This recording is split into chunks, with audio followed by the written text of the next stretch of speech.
trust you all as you truly are, my friends. Wizards, travelers, adventurers, magicians. Come and dream with me.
All right, all right. Hello, hello, everybody, and welcome, welcome.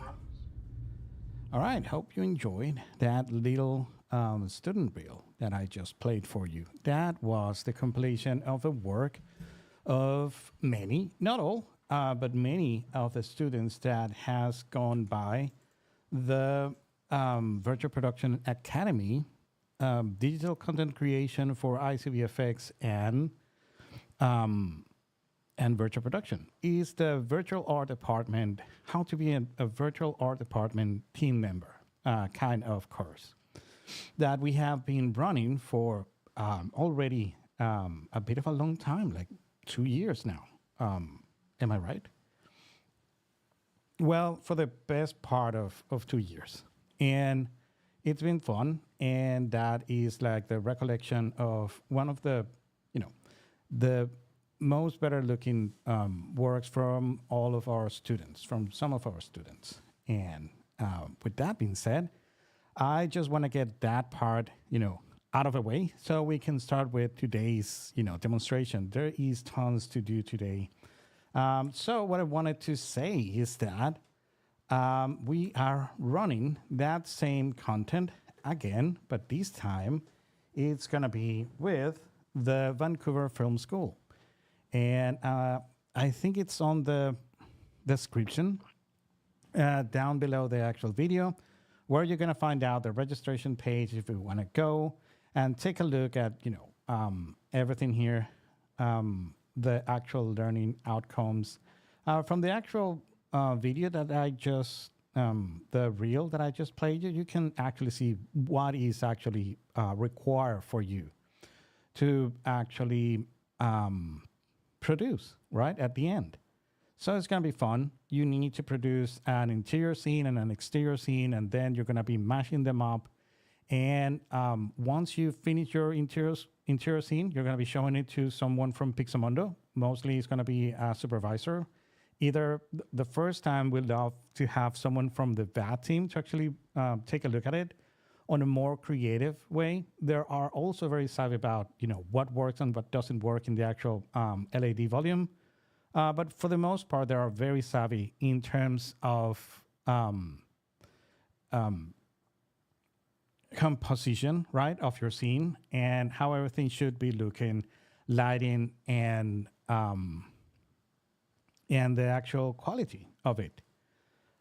Because everything needs to actually look like pretty realistic, right?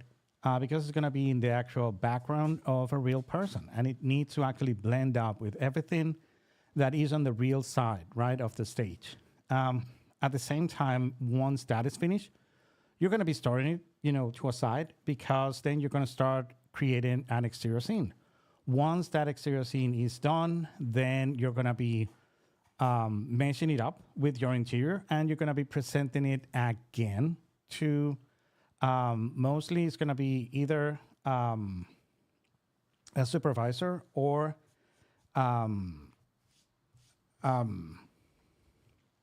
mostly it's going to be like a supervisor. Like the first time we got like actual managers of the stage, and we got also a technical supervisor.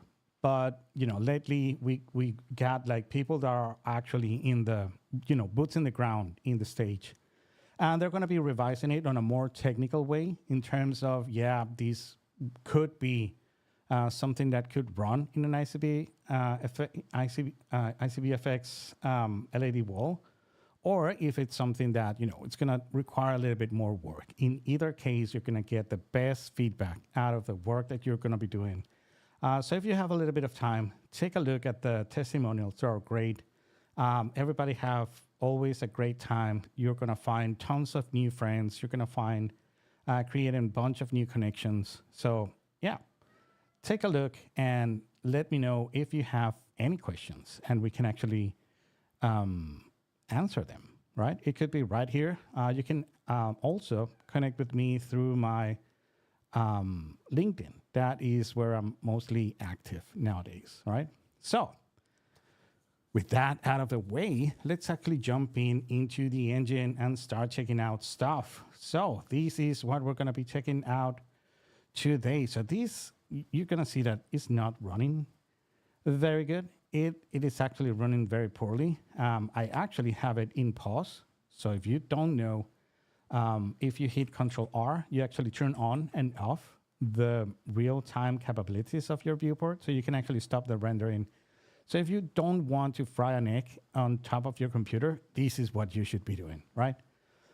So you can see that. Let me just show you what is this and what are we going to be messing up with today. So if we go to Fab, you're going to realize that there are 3 new separate contents that are for free. And you're going to find out that this one right here, the military training facility, is the one that we have open here right now. So right out of the gate, let's actually acknowledge a little bit about these particular content. Most of the contents, you're going to find out that they have this plus icon right on the, on the corner. And what this means is you can actually click there, and that particular content is going to be downloaded right here in your particular project, the one that you have open right now. But sometimes it's going to do something like this. It's going to ask you to sign something, I don't know. But afterwards, then it's going to try to download something, and then it's going to go off silently, and it's not going to tell you more, right? So the issue is that now it's very hard to actually distinguish which of these projects needs a project to actually open, and which ones can be actually added to a project, right? So in this one, if you really want to actually check it out, you need to click on it, and then you're going to see down here, if it says view in launcher instead of, for example, like the Wood Monster add to project, that means that you need to create a separate project, right? So you can actually open it up. So I actually did that, and I clicked there, and that took me into the launcher. So I went to the launcher and I searched for facility. I think it's, the military training facility. I created a project. You can see that it is on my cache. I actually already deleted it because I just copied the content folder, right? And I pasted it on the particular project that we have opened right here, right? I trust this project because I have been working with it since the 5.6 came out. So it should have everything, right, that we need in terms of Lumen, Nanite, virtual shadow maps, and temporal super resolution, all that shebang. Everything should be on, right? At least on the part of a project. Now, what we're going to be doing today is actually preparing this and bringing it from Unreal Engine 4 into Unreal Engine 5. So what is happening right now is that I'm going to hit Control R, you can see that this thing needs 17,000 unbuilt objects. So this thing is packed with several actors, right? To say the least. And they all need, the actual light base. So before 5.5, you could, if you open one of these in 5.4 and you turn off Lumen, you're still going to have the baked scene. So you can still check out the baked scene. Now, since 5.5, for some reason, those bakes are going to be broken all the time. So you're not going to be actually checking out these in its all glory, which means with everything baked and all that, you're going to see that if we actually go where this particular scene is, you do have an actual build data, but it is no longer workable. Even if you take the time of finding, the actual post-processing volume, right? And you go down until I should have it right here in my favorites. So if you go to methods, mean the dynamic global illumination and the reflection method, you could turn them to none, right? And now you should, at least in the past, I'm meaning 5.4, you could still check out the bake scene. Now it's not possible. All of these build data or the baked data of the scene are broken. So there cannot be recovered. And, now that we're here and we're not going to be spending any time baking this, we can actually try to make it work with Lumen, right? And that is what we are going to be after today, all right? So what we're going to be performing is something that I love. It's one of my passions, and that is opening very old stuff and making it work with the very brand new things that Unreal Engine can offer. And I was surprised that when I opened this particular scene, I found out that it is not working for Lumen. My guess is that nothing here is actually Nanite. And let me actually take a look. I can actually, nothing is Nanite. You can see that the Nanite visualization, the overview is there, and there is nothing filling up anywhere. So that means that nothing here is Nanite. So we can actually spend a little bit of time making these, modernizing, this scene into something that can work with Unreal Engine 5. So, if you want to follow along, you're going to be able. If you have any other, old pieces of contents and scenes that you can open in Unreal Engine 5, you can actually follow the same steps and the same rules, and everything's going to be fine. All right, so let's start. So first of all, we're going to find out a couple of things. Oh, let's actually do a ground check, right? So let's check out if everything is as it should in this project. So we know that everything that we want to test is going to be working. So we need to go to Edit and Project Settings, and we need to go to Rendering, and it's right here. And we need to go to, here we go. So the global illumination method is Lumen, and the reflection method is also Lumen. We don't care about anything here. Then we do have support for ray tracing, which is on. This is good. And we can see that Megalight is off. We might turn it on because this is a fully interior scene. There are no windows. We're not going to be using any directional light. So this would be like a good candidate depending on how good it is running, because I have found out that Megalights will run best if your scene is actually running fast. If it's running poorly, so nearing 24 FPS or something like that, you're going to start checking out or seeing some particular issues like ghosting and some noisiness at the edges of the walls on the side of the first room of the camera. So let's see how good we can make it run. And then if it's good, we can actually make it even better with Megalights, all right?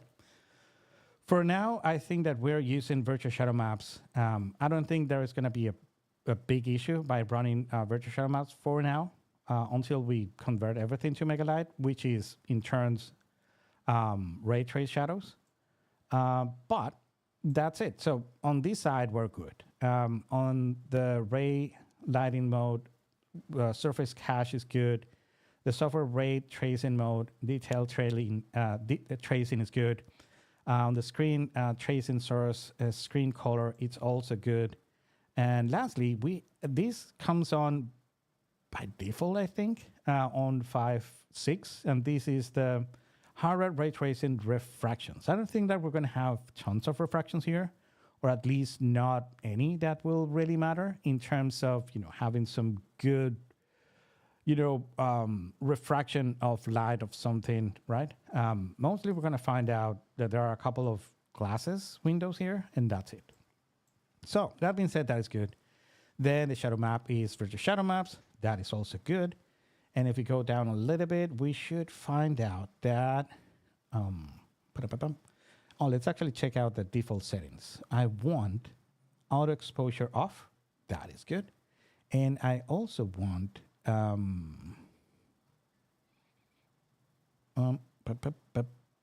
where is it? Yeah, lens flare, it's off also. I don't want any sort of lens flaring. It's awful. And that's it. The anti-aliasing method is temporal super resolution. And that's it. So my guess is that also Nanite is working just because I already run something with Nanite inside here. But if you want to really check it out, make sure that you go to the Windows side on your project setting on the platform. Make sure that SM6 is your only shadow shading method. You don't need SM5 if you get SM6. At least if you're creating something like a cinematic and you are not going to produce any sort of other platform than PC, right? Like current PC, right? You should be running SM6, and you should be running also DirectX 12. That's it. So we are good on that side. Now let's take a look on this side, where we're going to find out a couple of issues here and there. So first thing first, the actual outliner is awful. Everything is out. There is not a glimpse of a folder, which is awful to actually start working with. There are going to be a couple of things that we're going to be actually removing for good. So let's start. So first of all, we have a tons of blueprints. Most of these are actually lighting blueprints. Some are doors and stuff like that. But in any case, I'm going to be right-clicking on all of those BP stuff, and I'm going to be creating a new folder, call it BP, which is good, right? So some of there are going to be lights, and we might, recategorize a little bit of those later on. For now, let's keep it there on a BP, and that's it. These cameras, there are not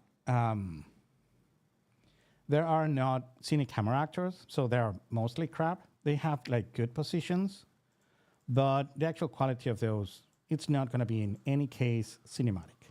We can actually keep them just for good measure. We can try to find creating a cinematic camera and actually put it in place so you can actually see the difference. So let's actually keep them. Move to, and let's create a new folder, and let's call that cameras. And that's it. We can actually turn those off. And then we have an exponential hide fog. I don't think that it's actually doing tons. All right, that's great. So I'm going to right-click on that and create a new folder called environmentals. So if we do have any other, like the post-processing volume and stuff like that, should be inside this particular category. Groups.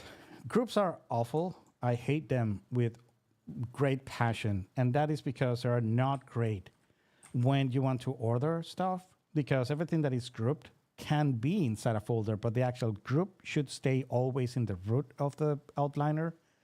Just by that reason, I despise them. I love to have everything well ordered, and this is like completely egregious to my eyes. So what you would do with those, it's simply, they are good if you're building with them, but once they are done and you're not going to be moving things like in a full group, you can actually get rid of those. So you select them all, you right click, and you go groups, and you ungroup everything. That's it. They're gone. You're never going to know about them ever again. Then instance foliage actor. This is going to be created by default on any all piece of level that is open on a modern 5.3, 4, 5, and 6. They're going to be there. I doubt that there is anything here instance foliage actor wise. So just in case there is something, I don't think so. We're going to be putting that into environment and leave it there. We can actually check it out later on. If there is nothing there, there's no harm in actually having it. But you can actually risk it for the biscuit and get rid of it just as a cleaning step, right? Then we have a light mass importance volume. We're not going to be using any of that because we're not going to be baking these in the future. I want these to be running like fully dynamic. So let's get rid of that. Then we have tons. Oh, no, not that much, just a couple of decals. So let's actually right click on those, move to create new folder and create decals. That's it.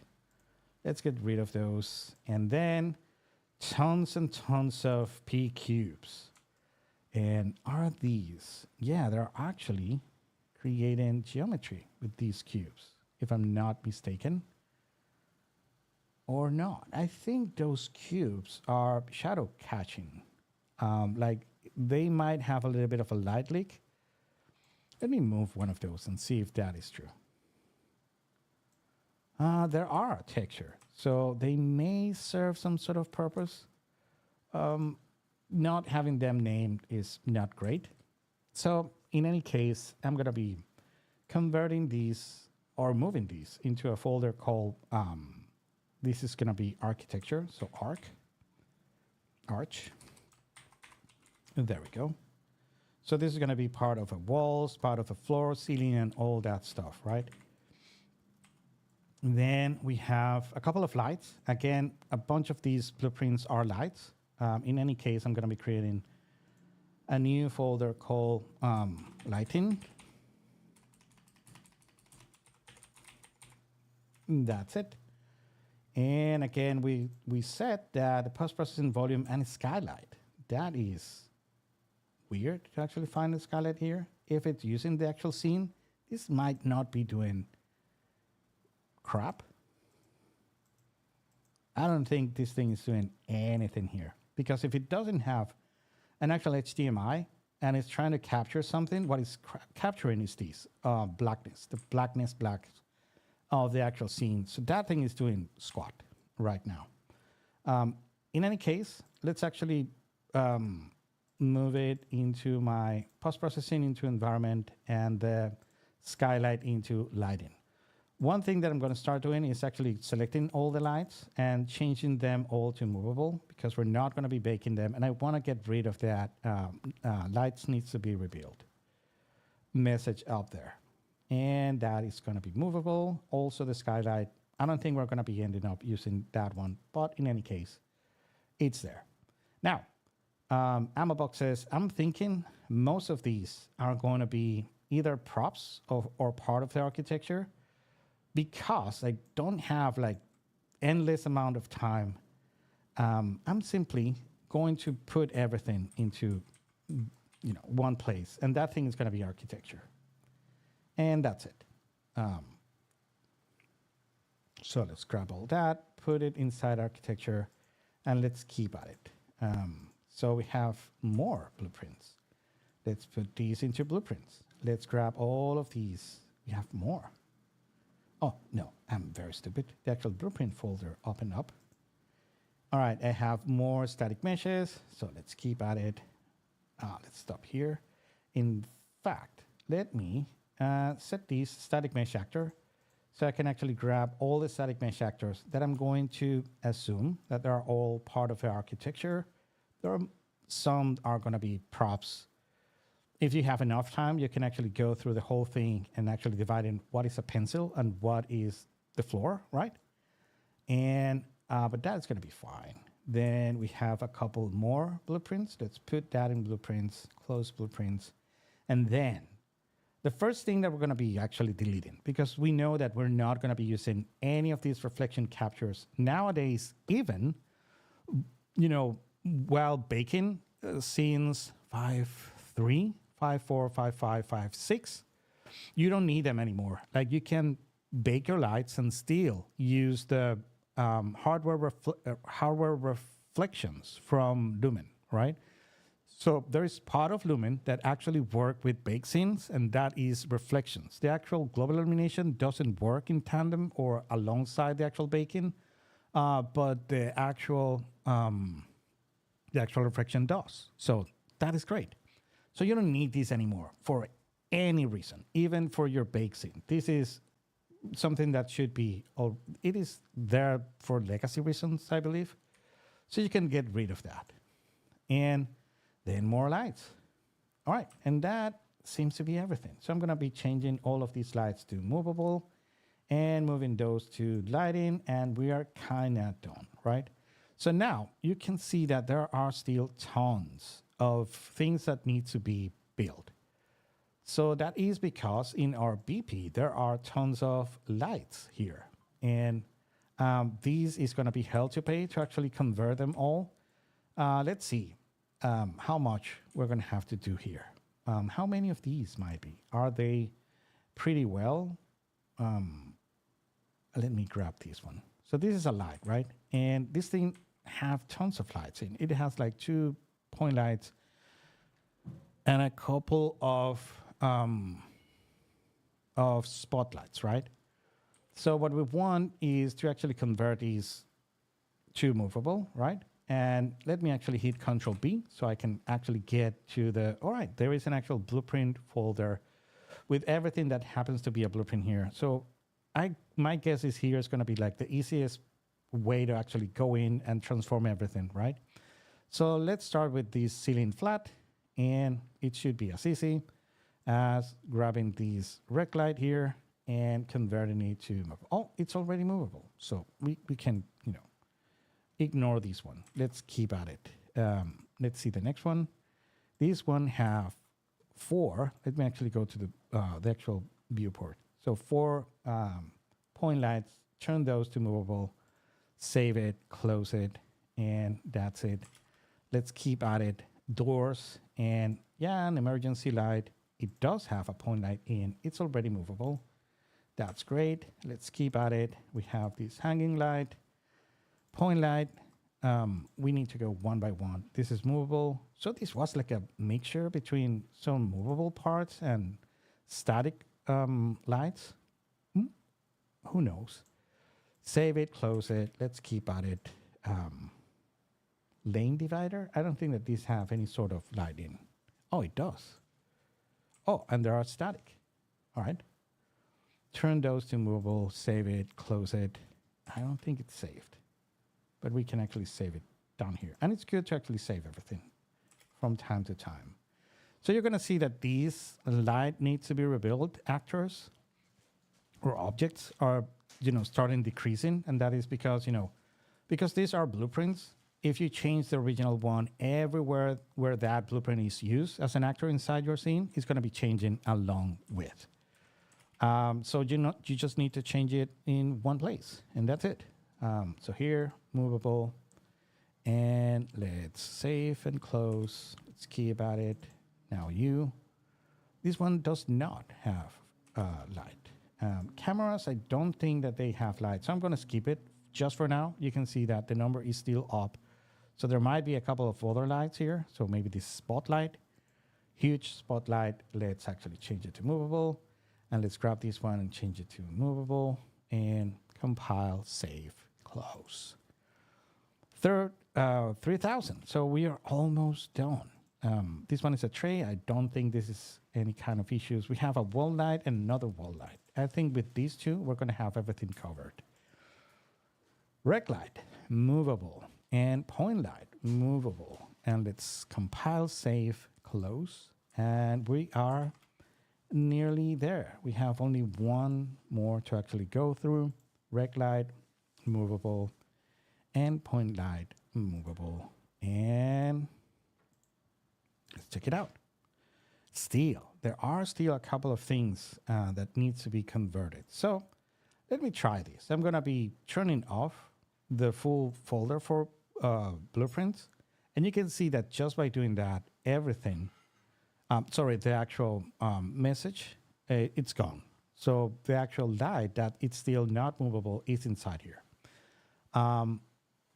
Let's actually turn it back on and let's start going like a detective. Let's grab all of these and just turn them off. All right, so the actual culprit is around here. So let me just turn on one of these spotlights. So these spotlights are not the issue. So I'm gonna be turning them all on. So that's not the issue. Security camera.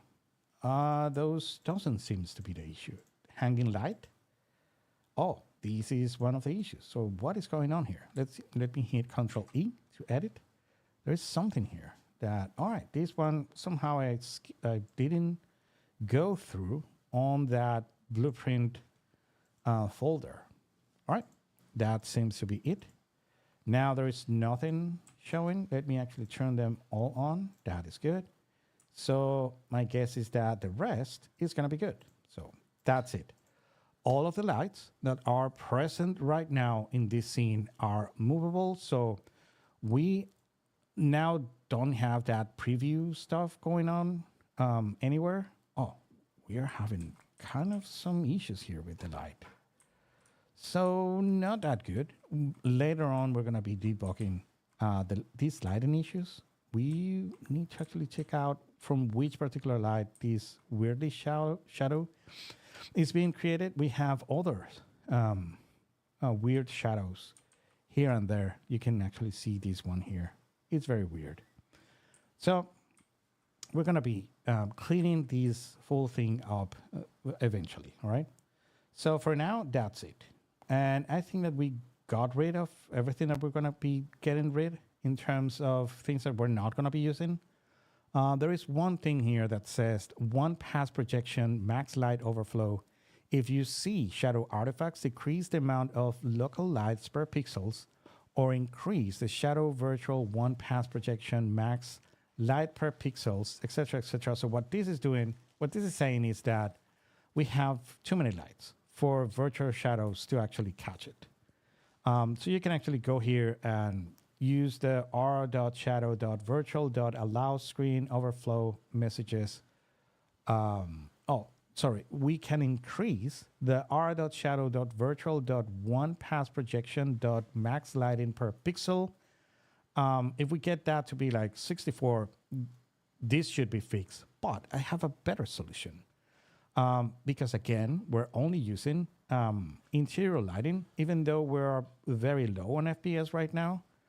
My guess is that the actual issues with virtual shadow maps not coping with the amount of lights might be one of those. We're running still like 19 FPS. I want to actually check it out. So I want to run everything in cinematics, but global illumination, I want to run that on high. So that is my good measure. And right now I'm running 20 FPS. So what would happen if I actually turn on megalights?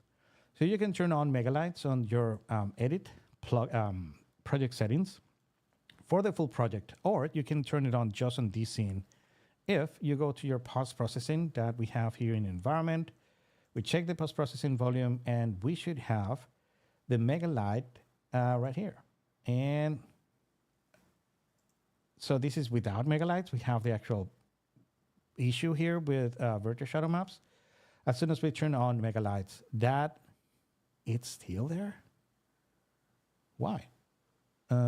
This is virtual shadow virtual something. Oh, now it's gone. All right, and just by turning on Megalights, we jump from 20 FPS to 40 FPS. And everything looks kind of clean. I'm gonna hit G. So we're still gonna be turning on and off a couple of these lights and see their actual influence into the scene. But so far, I think that the floor, it's uncanny dark for some reason, like very, very dark, like in places, right? So we might actually check out, I think that might be because of the material maybe, but we're gonna be checking that out. So here it doesn't look, all right, it does look weird. On particular, it does have some sort of, now it looks fine. If you look at it from a particular point of view, it looks weird. But so far so good. Now we're running 43 FPS just by turning on Megalights, which is wonderful. I don't see much of the issue that I was mentioning. If you want to check it out, look at the edge, this edge where this numpad is. I'm going to be starting revealing part of the scene that was hidden by the full zoom of the camera. I'm going to, get away, and so you can actually see. And you can see the ghost in there. You can see that there is a bit of reconstruction of the shadow there. It's a bit noisy when you move around. If you move faster, you're going to see more and more of that, all right?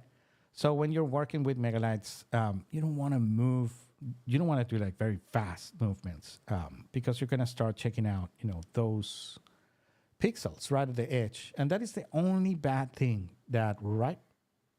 What was that? That was weird. That actually Megalights, is producing. Anyway, it's not that bad because again, I would rather have 20 more or double my FPS, right?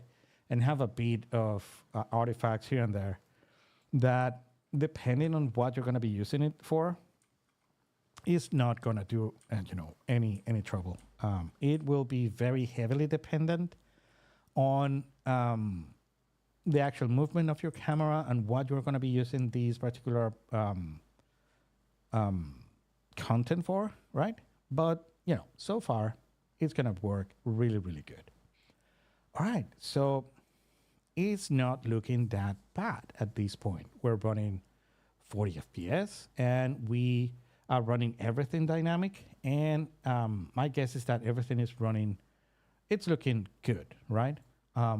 Let's actually take a look at what is the,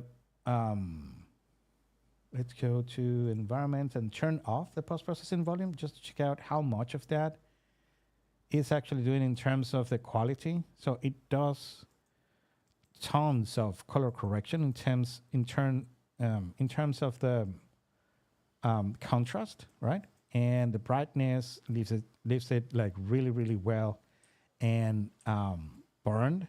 So the actual look is pretty cinematic in terms of having something that is overexposed with other areas that have like very, very underexposed, right? Like this corner right here is like pitch black, right? So I think it's very dramatic. And to my taste, I'm gonna leave it as it is. It's looking quite fine. I think that we just need to actually start dropping cameras and creating our render graph and creating some renders, because I want to test the three things. The new quick render button right up here. I want to test this one. I want to test the H264, if I'm not right. H264 or 5 might be. There is a new output for rendering inside Unreal Engine. So the only QuickTime wrapper that we used to have was the ProRes, which is fine. The thing is with ProRes is that you're going to need like a specialized player to actually check it out. So if you render to ProRes, you need maybe VLC, or you're going to have to use like DGV or any other, right? RV or, very specialized ways of actually checking out, because the normal window media player doesn't have the ProRes plugin. You can actually download it and install it. I don't know if it's going to be for free or if you can find it somewhere for free. Even not, like contraband or anything. There might be like free ways of watching ProRes in Windows. But now that we have H.264, it's going to be great. Because now you're going to be able to render out to a QuickTime wrapper that can play everywhere. And that H.264 is the best of the best in terms of a very fast render that you can do like a daily with, because it's very small in terms of the size, and you can send it everywhere, even through a WhatsApp messaging, right? Depending on the actual length of the scene. So yeah, it's going to be great. So first of all, let's start creating our cameras. For that, we actually have some cameras here. You can see that they're not that bad. They're really good, in terms of the composition of the scene. So why not, convert these into cine camera, right? It is not a cine camera because if you actually check it out, it just have like field of view and the aspect ratio and, some lame, controls for the camera. So what we need to do is a couple of things. First of all, stupid streaming pool. I hate to see red stuff in my viewport, dude. So let's fix it. Let's actually go here and type streaming pool. Yeah, size. And yeah, set 10,000. I don't care. I just want that to be gone. It's still there? Are you kidding me? Oh, I think now it should work. All right, great. That is not the best thing to do. Give me just a second.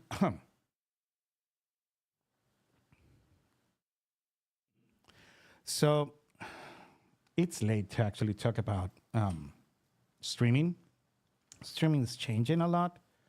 So I'm not going to actually talk about streaming. I'm just going to say that actually setting up to 10,000 is not the greatest thing to actually do.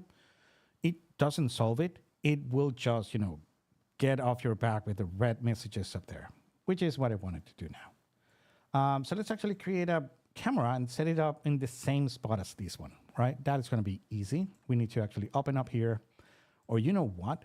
Let's actually create our first scenes. So let's go to the military firing range, create a sequencer folder. That's it. Let me create a new cinematic. Now there is more and more things. I want to test this scene assembly schemas. And there is something new. There is something that was called CAT. Scene assembly, I don't know, templates, maybe? I want to test those, but not today. Today, we're going to be creating cameras and renders and render out and start checking that out because that is going to be good. So first, shot 01. That's it. And now we're going to be saving these and we're going to be duplicating these like shot 2, shot 3, 4, 5, 6. Let's see how many of these are really cool. We have one looks cool. This one looks cool. This one looks cool. This one is the same. This one looks cool. This one looks cool. All right, let's create 8. So 8 is going to be the number. So let's go back here. We're in 6. So 7 and 8 shots. Let's save them all. Now we should, if need, we can actually create like versions of this if we wanted to. But yeah, we don't have enough time for that. So later on, we're going to be creating our editorial and we're going to be putting all of our different shots into one editorial sequencer so we can time it off, right? For now, this is going to be good. So let's open up shot 01 and let's kind of see what type of camera we're going to need to actually replicate these look. So for that, I'm going to be adding this camera actor here just because it will give me like a nice, particular view, so I can now try to emulate it, right? Yeah, this thing looks great, but it could look even better. Let's see if we can actually manage it. So we need to create a new camera here. It's going to be a spawnable camera. I'm going to be clicking here on the camera icon. That's it. And you're going to see that it's kind of on the same place just because I already was here. If you want to check it out, you can click one or the next, and the actual space where they are, it's exactly the same. So you don't need to actually change that. You might need to change things like, for example, these. It's a 35, and it's still like very, very, enclosed, right? So we might open it up a little bit more. So let's do that. We're going to have to use something a little bit wider. Or we can also use a bigger sensor. So let's do that first. So instead of using these 16:9, let's go to a full frame. So now we got a bit more, right, of the framing. Just not touching our lens. We're still using a 35, which I think is going to be enough. Let's check it out. Yeah, it's kind of 35 on a full frame. Now what we need to do is actually produce something that is a little bit wider, right?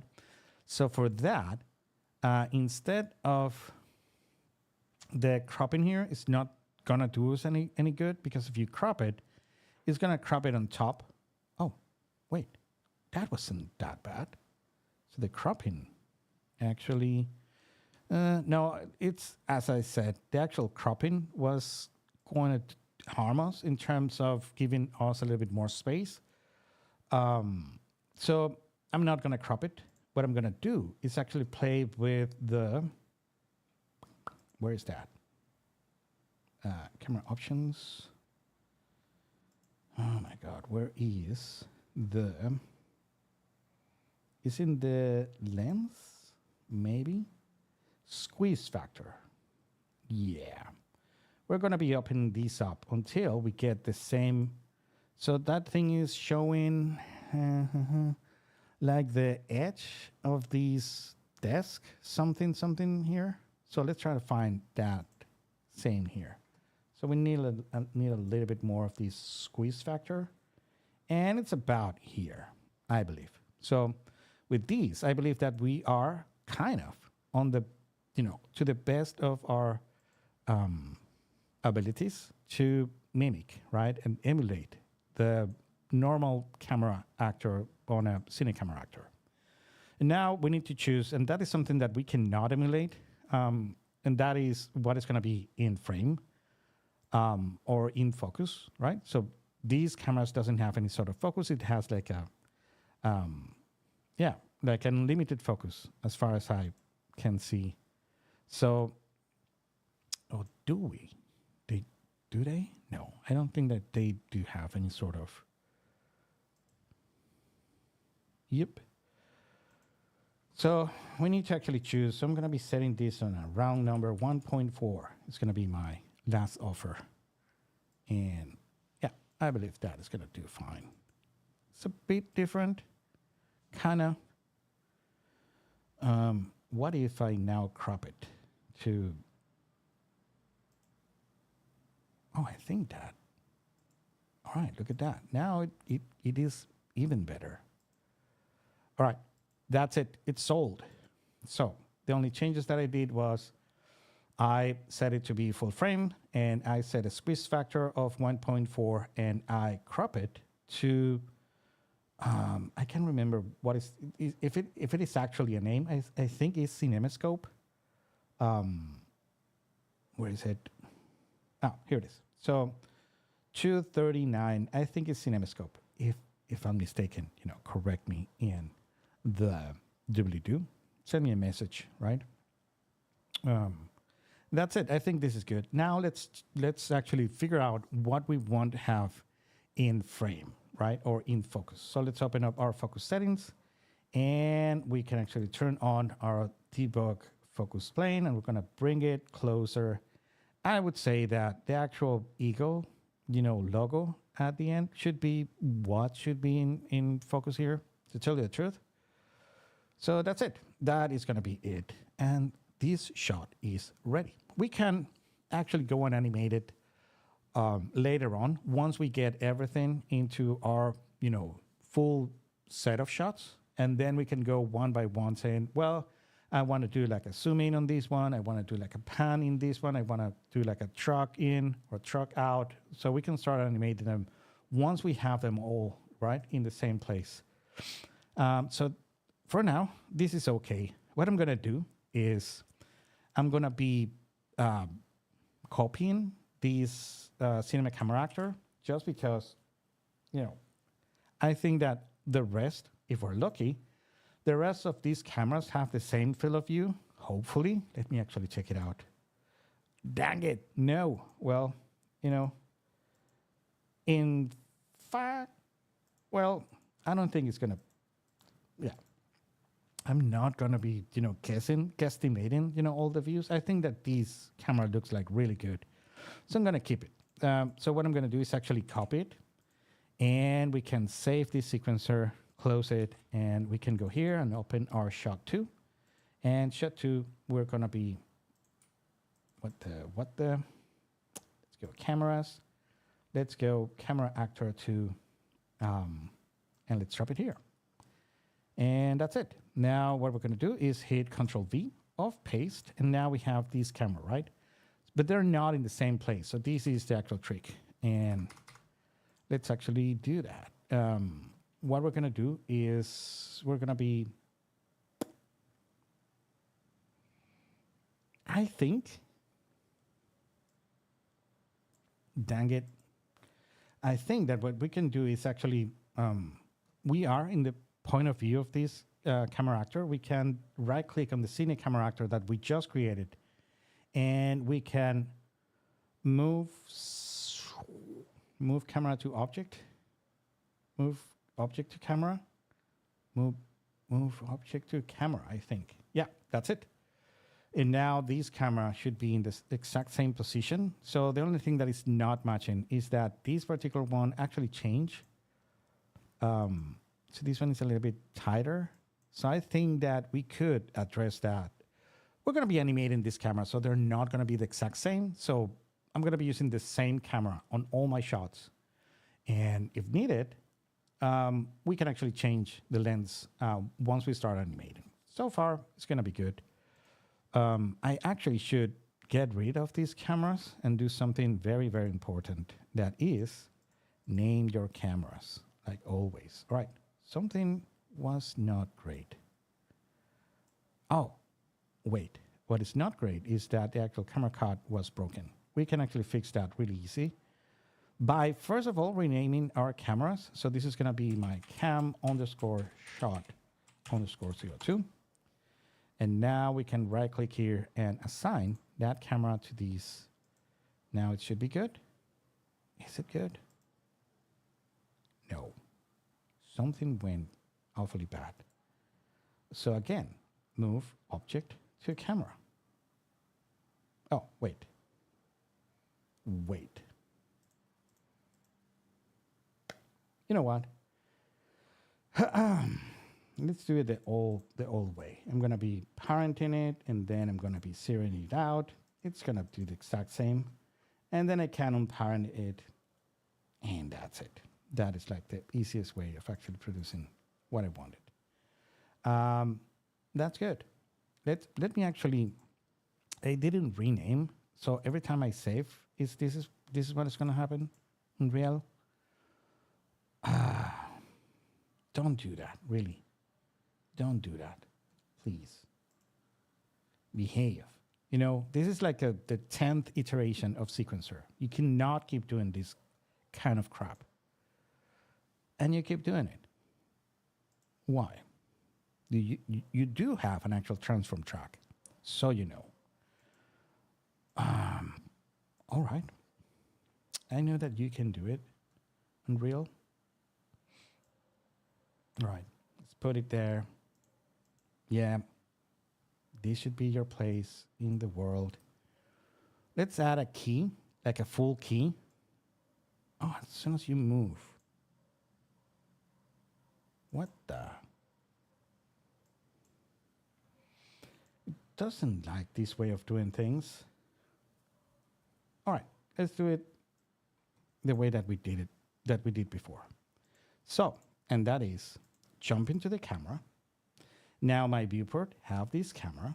Now I can right click on the cam 2 and object to camera. Great. What if I save the sequencer? It breaks. Whew. Sometimes it's hard to actually have fun with Unreal Engine when you start doing stupid shit like this. All right, let's try to fix it with a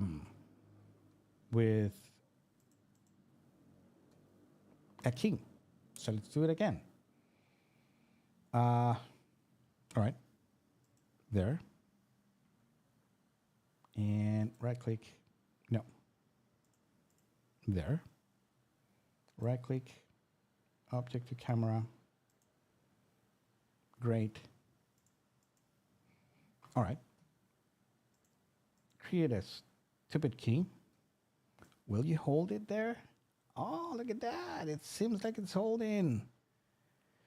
And I can save, and it's still in the same place as it should. All right, now I can get rid of this camera too. And somehow I don't see the actual key. Oh, it's here. All right, great. Put that on 0. We're going to be doing a little bit of more work there.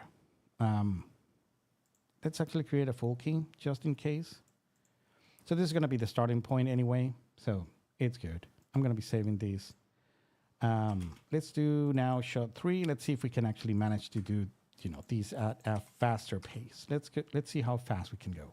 I hate to have that virtual shadow map message up there because I'm not using virtual shadow map in Unreal. So you know.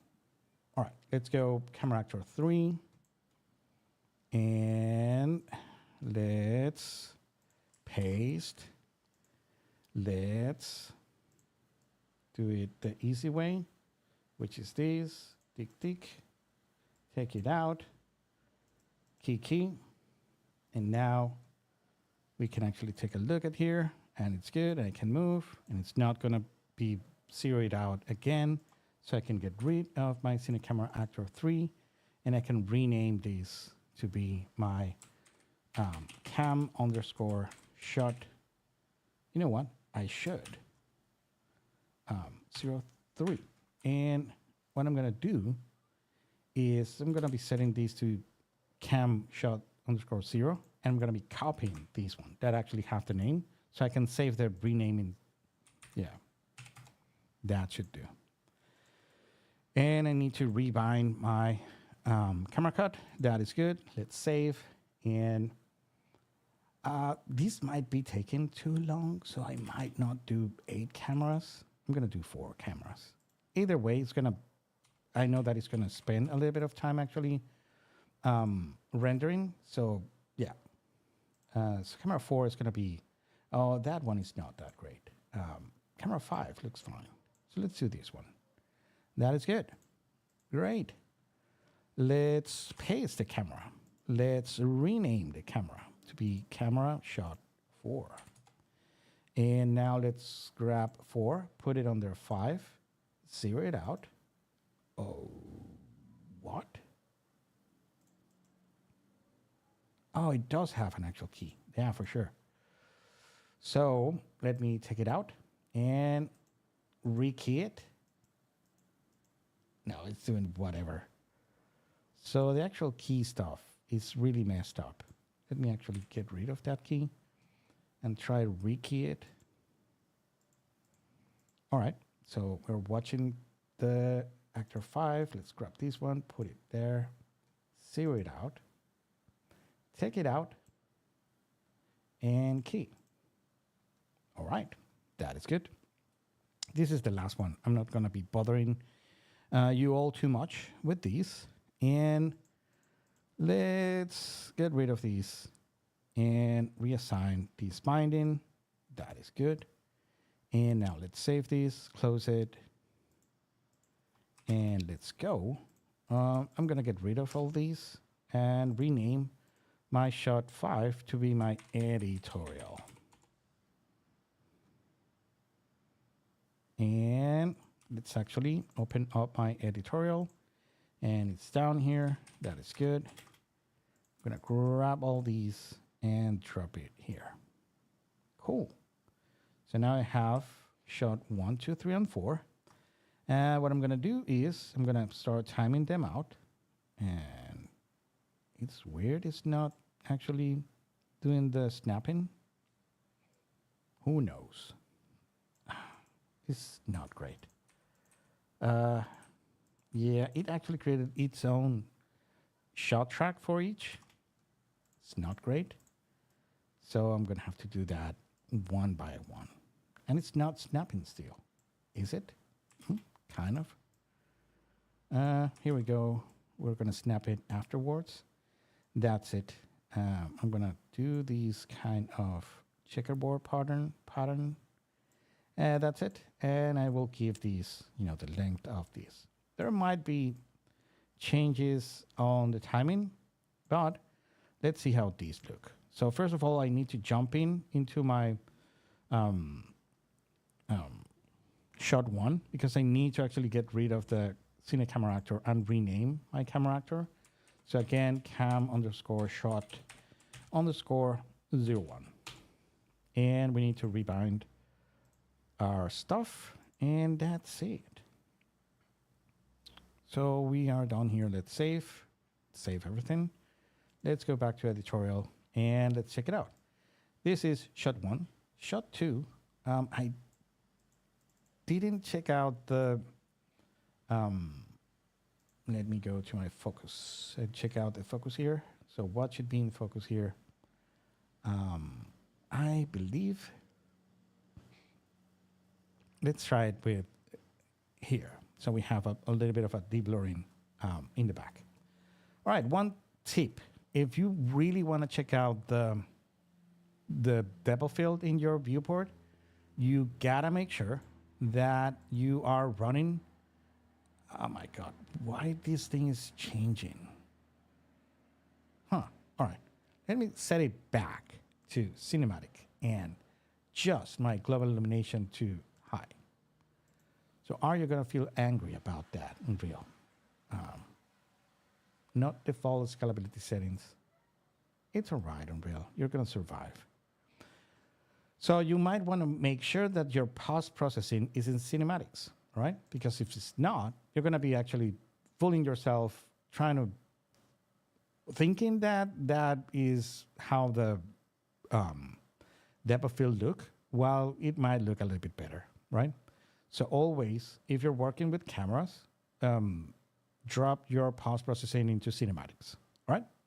That being said, let's continue. So again, this focus seems fine. I'm going to be saving it. And let's go back to editorial. Now, this one should be right there in the back. So let's actually do that. I didn't spend time fixing my... Oh, it's already there. That's good. And let's turn this off. And now let's save. Let's go back to editorial. Let's go to shot 4. And my thinking is that it looks good, so it might be good. Either case, I'm gonna check it out. Maybe I want that to be around here. Or on these shooting silhouette, target. Yeah, shooting target. And yeah, that's it. Good, save. And all right. So that's it. I have this render, this render, this render, this render, or shot. Now I should render them out, right? let's do a bit of, animation. So let's actually start planning, right? So these could be truck in. These could be maybe going up. Truck in also, maybe.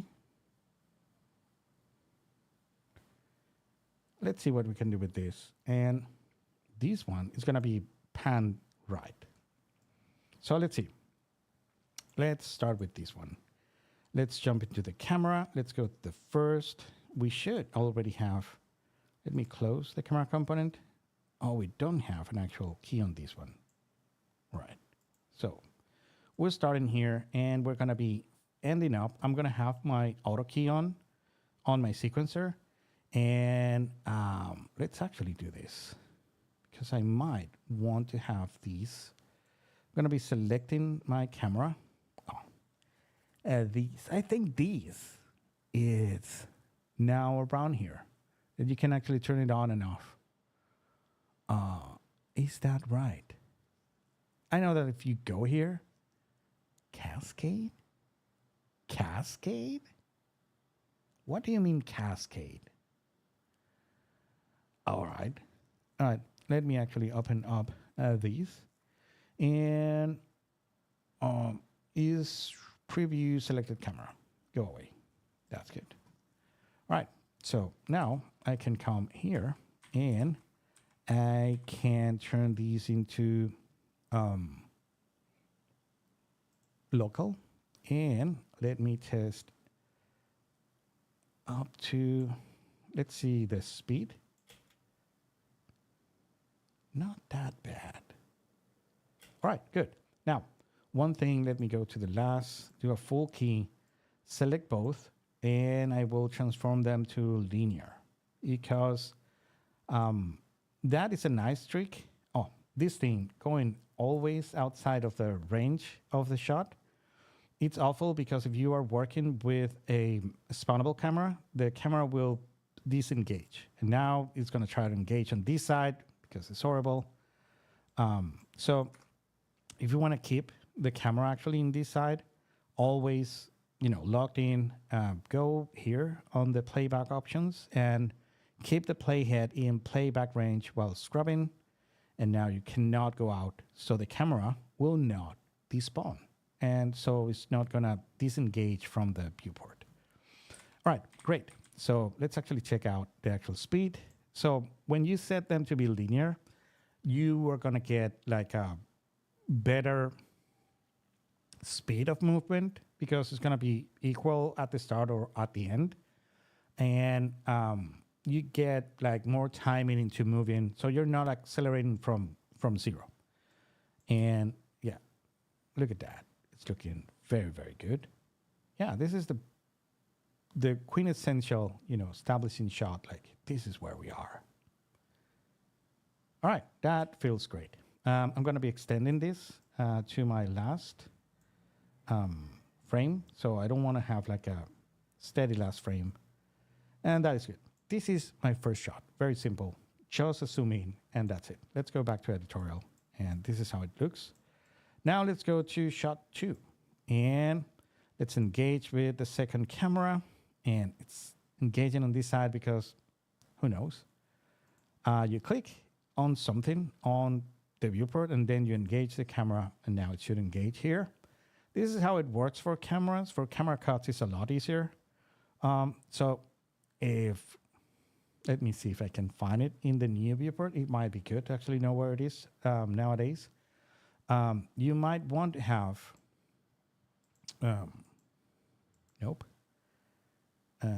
cinematic control. Where is that now? Oh, it might be here. Allow cinematic control. Is it somewhere here? Limit viewport selection. There are a couple of new things here.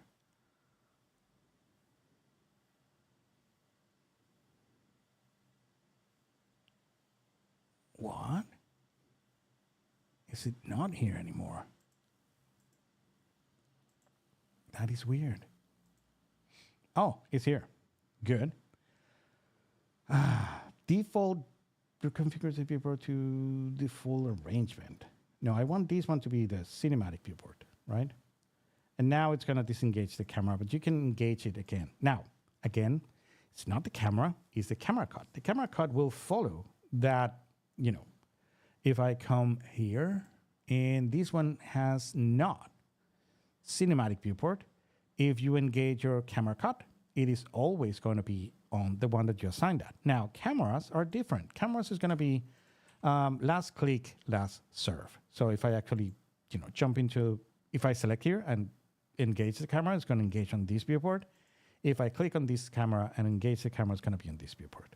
Sadly, that's how it happens. I would love, you know, to me, cinematic control is camera control, not just camera cut control. But, you know, to each his own, do what you wish. And, all right, so here is, I can actually engage my, are you kidding me? That it engage in both? No.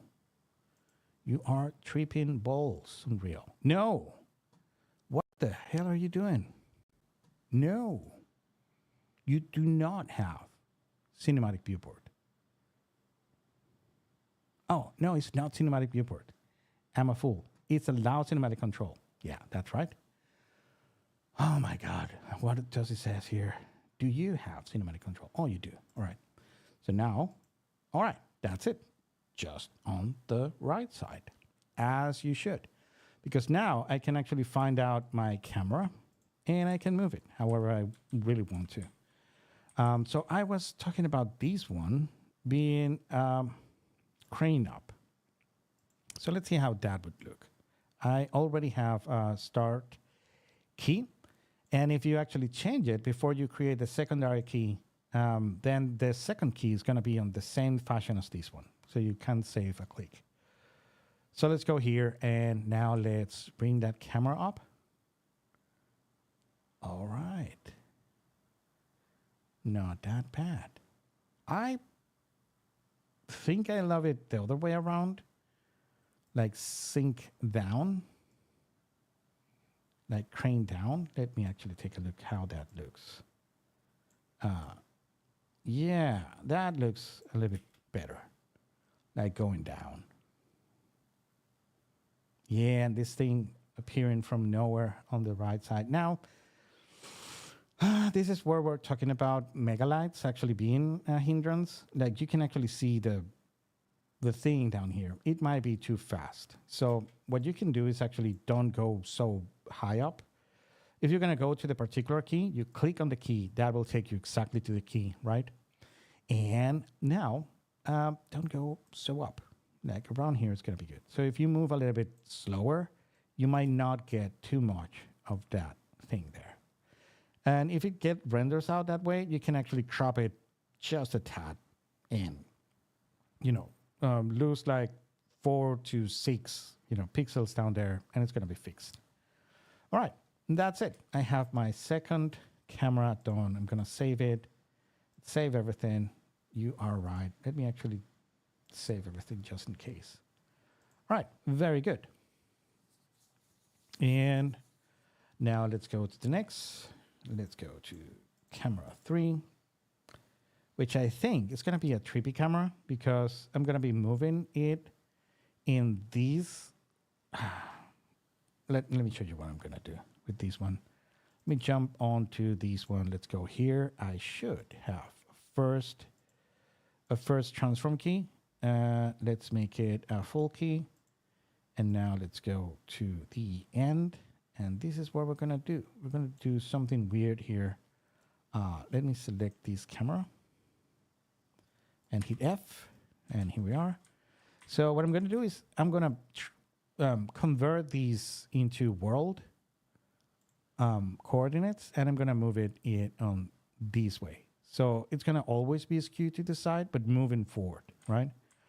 This might be awesomely fast. So I think about here it's going to be more than fine. I'm going to be doing a full key. Let's test it out. It's starting slow. Let's create linear. And presto. That's it. And finally, let's save this. There are tons of other things that we could be doing here in terms of camera, but I'm trying to finish this today. And camera 4, again, we said that it was going to be a pan to the right, maybe with a little bit of a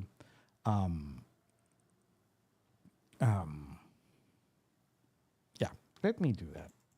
And you're going to see what I meant by that. Again, I should have a starting key, full key, right click, linear, and let's go to the end. And let me select this camera, hitting F, and there we go. So this is what we're going to do. I'm going to move these in world. So we're going to start here, and we're going to end up around maybe here. And it looks like I'm moving very further right to the right. But because while I get to the end, I want to grab these and do a bit of that. So I should end up around there. And let's see. Let's actually come here, right click, linear both. Let me make sure that the last key is an actual full key. And that's it. Look at that. Very nice. Very good. Amazing. That's good. Very nice. So that's it. Now let's start testing the new things from Unreal. Yeah, at this hour. Yeah, like 1 hour, 1 hour and 17 minutes, actually to get to test new things from Unreal Engine. So let's check out this thing. It says begin quick rendering. Quick render performs a render without having to manually configure a queue and a graph. A typical quick render renders uses the current map and level sequence, the level sequence playback range. All right, let's try it. What can go wrong? So I'm going to start with this one, and let's see if that actually works. It does have, all right, it says movie render queue, quick render, current sequence, current viewport, selected camera. Oh, this is great. Viewport camera. So current sequencer would be fine. And open output directory. Show settings because before quick rendering. No, quick render settings. I think I'm going to test it as it is. And let's click. And a new render open. I should have saved before I do this. I'm a very foolish Unreal Engine user. Now it needs to compile all the shaders. It should do fine. Mainly because all of my processors should be kicking up like this. This is what you want when you have a 12-core, 24-thread processor, right? All right, this is good.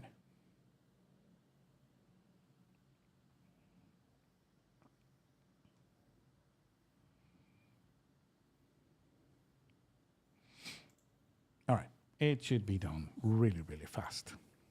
In the meantime, all right, no one came today to the live. My guess is that Mondays are an awful day to actually do a live. I do it because, yeah, I want to test Unreal Engine 5.6 and, the new or the next course that I'm going to be running is due in 15 days. I have been checking out all the different slides, making sure that everything is up to code with the new Unreal Engine 5.6 because undoubtedly, I'm going to have to run that in 5.6 because so we're going to be starting on June the 2nd, right? That is the starting day for the Vancouver Film School digital content creation for virtual art department for virtual production and ICVFX. And on the 3rd, Unreal Fest is going to start. And Unreal Engine 5.6 is going to be launched. And even though it's going to be the first iteration, and you should not be doing production in the first iteration, either way is a curse. So it's going to be fine if we actually run it that way. So we have the first issue already. Oh, this thing is running the editorial and not just this one that I'm in. Well, that's good. When it says fast render, it's a fast render. It's very, very fast. I don't know the actual size of this, but this is running like hell, man. This thing run like very, very fast. And now it wants to open a, if it actually render up JPEG, it needs, GDV to actually see it. So always, I thought that Unreal Engine had internal viewing stuff. Am I right? Am I crazy? Where was that? It is not in animation. Platforms, motion design, framework. No, I don't think it's here. Simulation, media. Oh, here it is. Play render output. Plays render output automatically, plays render media in the viewport application, in the viewer application of the user choice. So it's not internal to Unreal Engine.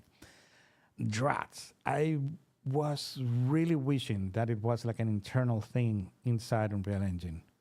It would be nice. Well, it's not bad that actually have that extra, stuffy stuff that actually like double clicks on the full sequence, even if it is, as I clearly see now, that I actually render this out on JPEGs, and it actually allow me to choose GDV to actually watch the render. And that was what happened. So I thought, for the first time I saw this one, I thought that that I think is PD Player, was actually inside Unreal Engine. Well, boo-hoo. It's not bad, right? In the end, it actually allowed me to play it. So I'm happy with that. And I'm happy with the quality of the render. It looks exactly as the viewport. So it's a, one-to-one representation of the viewport on a JPEG render. And it looks really fine and rendered at a very high speed. So I'm really happy about that. A couple of things are going to have to change in terms of, first of all, because it's cropped, this is alpha right now. So I'm actually render a bunch of empty 0 alpha pixels on the top and the bottom as the letterboxing. And that is because even though these have this aspect, I'm sure that this is being rendered into, so it actually opened it up in 24 FPS, which is good. But what I think is that this is let me actually take a look. Let's go here and clear. One error there, I don't know why. So I'm gonna be closing my extra viewport down there. And let's go here, and we have the open output directory. So here it is, here it is my render. And these, if I go right-click, properties, details, this is, 1920 by 1080. So that is what happens when you don't match your output settings with your cropping settings, right? So again, it's not a big deal. Depending on what is going to be there. So if you're using the quick render, you're truly showing this to someone at work, like, look at what I did. Does it looks fine? Should I change a little bit the lighting? So it's someone that cannot come to your desktop and actually see your display. It's going to be something that you need to send out to someone so that person can actually review it and give you feedback, right? So for that, the JPEG is horrible. So that would be the first thing that I would change. So let's see if we can actually change that by checking out these quick render settings. Let's see. So it actually uses a render graph, which is great. So we're going to be able to maybe edit that one out. So if you edit this one, you're going to be actually editing it for the rest of the quick renders, right? So let's actually see if we can do that. After render, play render output, open output directory. Play render output is going to be best. This is good. Let's actually open up this movie render graph. It doesn't say here that you should not change it, which is weird because again, I'm sure that this is going to be not a project-wise graph. This might be, I'm positive that this is an Unreal Engine graph, right?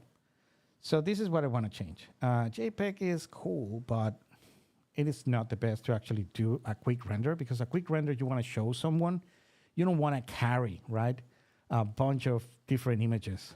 You want one wrapper that you can actually send out like very fast, really easy, someone to actually double click on the thing and open it in Windows Media Player and all that. And that is the here it is, 264 MP4 wrapper output. Magnificent. So I should do this and do that and disconnect this one and put it there. I don't want to actually replace it completely. So this one is vanilla. What can I change here? So encoding quality, I'm gonna set it to quality. That is good. Include audio. Might be. That would be a thing to actually see if it actually captures audio. Bit rate, max bit rate, constant rate factor, encoding profile high, encoding level auto. Yeah, I think this should do. Let's actually test it out. So let's save. Let's close. Let's close. Let's go here. Open up the output directory. Hit Control A. Shift. Delete everything. And let's go again. Let's actually press Quick Render. And let's give it a little bit of time. It should start. Here we go. It's a fast render. When it says fast render, it is writing very, very rapidly to the disk. And it's actually running. You can actually see the number of FPS. It's actually running like a 22 FPS while at the same time writing out, opening. Well, in this case, it's not JPEG. I don't know how the wrappers work. Wrappers are actually like that. There are like separate images that are like under like one wrapper. All right, and for some reason it actually choose 5K player even though it's a MP4. My thinking is that these should be able to, or I do have, using this default movie render pipeline, the pipeline is specified in the project settings is not compatible with what? With graph? The what? Using the default movie graph pipeline, the pipeline specified in the project settings, movie pipeline is not compatible with graphs? I don't know what you're talking about. I don't know what you're talking about. All right, let's try it again. Let's actually see where this thing is. Open output directory. Here it is. For some reason, MP4s wants to be open. My guess is that MP4s is what I get when I render out ProRes, and that's why I actually choose this one. I'm sure that now I'm going to be safe if I open this in Media Player. And yeah, I'm right. And, Media Player will open up faster. It is supported by all the different, for more people, right? You can actually send this to your grandma and she's going to be able to double click on the thing and the thing will fire up, right? And, but you want to test it, right? In actual movie Media Player. And yeah, it does work perfectly. And yeah, that's it. We have like a very fast render. It looks fine. My guess is that those changes that the change that we actually performed, changing it from JPEG to the QuickTime wrapper, the MP4, it's going to be there now forever and ever, no matter what project we open. And that is how I like it. And yeah, that is good. So we tested out the quick render out. That is magnificent. We tested out the new output file format, which is QuickTime MP4 H264, and it's working perfectly with an amazing quality. And it says that it actually produces sounds. That is great. I want to actually test it out. Do I have any sort of sound here? Let me save everything. And sound. Oh yeah, I do have sounds here. Any kind of like short music, something like that, maybe. Countess abilities.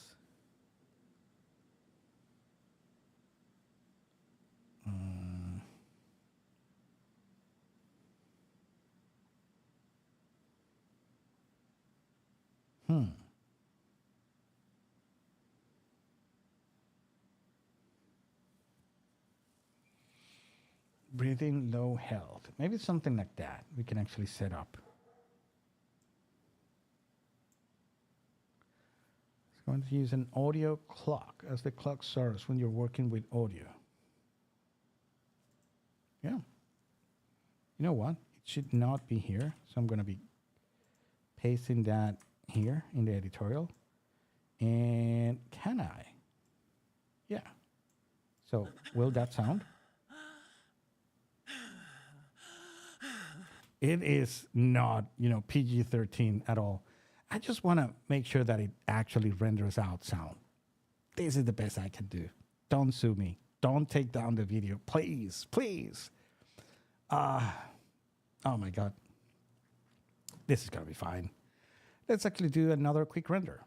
Now, and this is going to be fun to actually check out. So what is default? Will it override the old render, or it is going to version it up? Let's see what would happen.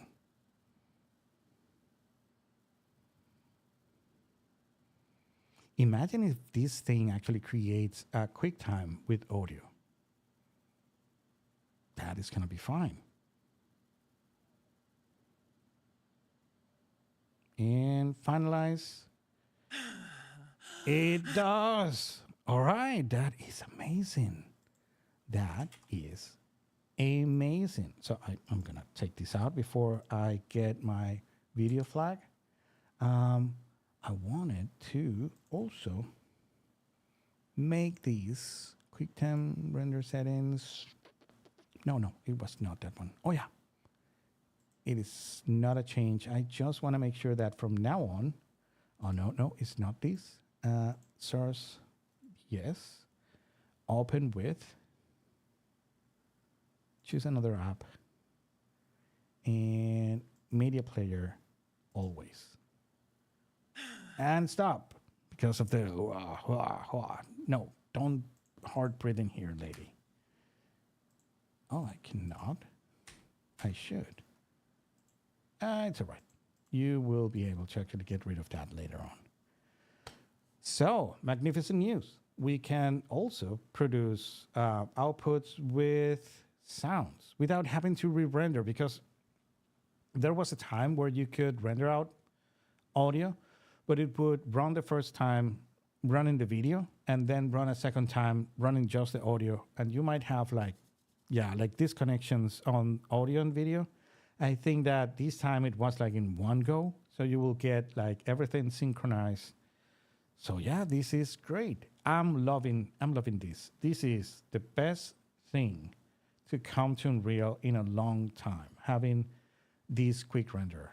It's amazing. I'm loving it. So it says current sequencer. Don't believe this one. If you are inside a subsequence or a shot track, it's not going to be rendering that particular shot track. It's going to be render the full editorial. So it's not good.